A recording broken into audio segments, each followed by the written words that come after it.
வணக்கம். Welcome to cooking with Chitra அன்பு channel. Chitra பேசுகிறேங்க. வாங்க இன்றைக்கி நம்ம சூப்பர் டேஸ்டான ரசம் குயிக்காக ஈஸியாக நம்ம ஒரு 10-15 நிமிஷத்துக்குள்ள எப்படி செய்யலான்னு பார்க்கலாங்க.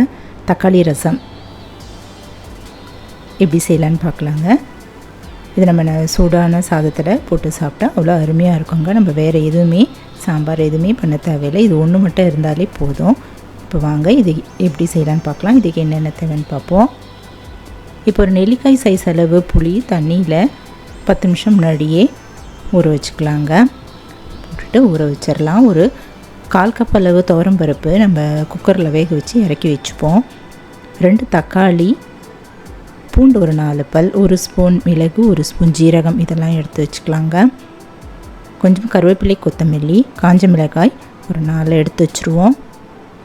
இப்போ இந்த ரசத்துக்கு நம்ம இந்த தக்காளி, ஜீரகம், பூண்டு, மிளகு எல்லாமே போட்டு ஒரு மிக்ஸி ஜாரில் போட்டு அரைச்சிருவோம். நைஸாக அது போல் அரைச்சி எடுத்து வச்சிடலாம். புளி ஒரு 2-2 1/2 கப் அளவு நல்லா அது போல் கரைச்சி வடிகட்டி எடுத்து வச்சிடலாங்க. பருப்பு நல்லா கடைஞ்சி எடுத்து வச்சுருவோம். இதுலேயும் ஒரு 1/2 டம்ளர் தண்ணி ஊற்றி நல்லா கடைஞ்சிட்டேன். இப்போ இதெல்லாம் நம்ம மிக்ஸ் பண்ணிக்கலாங்க. ஒரு பாத்திரத்தில் இந்த புளி தண்ணி, பருப்பு தண்ணியோடு சேர்த்துட்டு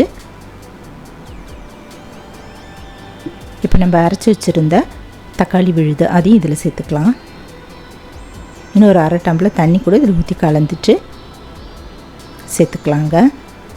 இப்போ இதில் ஒரு 1/4 டீஸ்பூன் அளவு மஞ்சத்தூள், உப்பு ஒரு 1/2 டீஸ்பூன் அளவு கல்லுப்பு சேர்த்துட்டு நல்லா கரைச்சி எடுத்து வச்சுருவோங்க.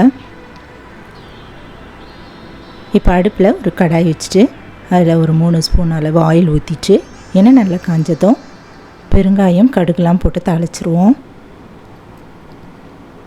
ஜீரகமும் ஒரு 1/2 டீஸ்பூன் அளவு போட்டு தாளிச்சிட்டு காஞ்ச மிளகாய், கருவேப்பிலையெல்லாம் போட்டு வறுத்துக்கலாங்க.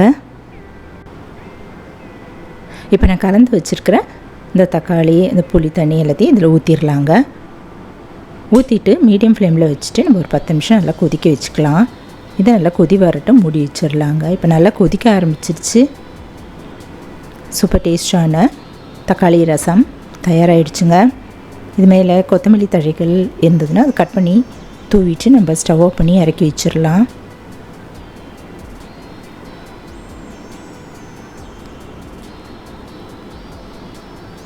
எப்பவுமே சாம்பார் குழம்பு இது போல் செய்கிற நேரத்தில் டக்குன்னு இது போல் ரசம் நம்ம பருப்பு மட்டும் வேக வச்சு இறக்கி வச்சுட்டா போதுங்க. புளி ஊற வச்சு நம்ம ஈஸியாக இது போல் செய்திடலாம். நீங்களும் இந்த டேஸ்டான தக்காளி ரசம் குயிக்காக ஈஸியாக 10 நிமிஷத்துக்குள்ளே செய்து பாருங்கள். இந்த வீடியோ பிடிச்சதுன்னா என்னுடைய சேனலான குக்கிங் வித் சித்ரா அன்பு சேனலில் சப்ஸ்கிரைப் பண்ணிக்கோங்க. லைக் பண்ணுங்கள், ஷேர் பண்ணுங்கள், கமெண்ட் பண்ணுங்கள். மறக்காமல் பெல் ஐக்கானை கிளிக் பண்ணிக்கோங்க. தேங்க்ஸ் ஃபார் வாட்சிங். நம்ம அடுத்த வீடியோவில் பார்க்கலாம். நன்றி, வணக்கம்.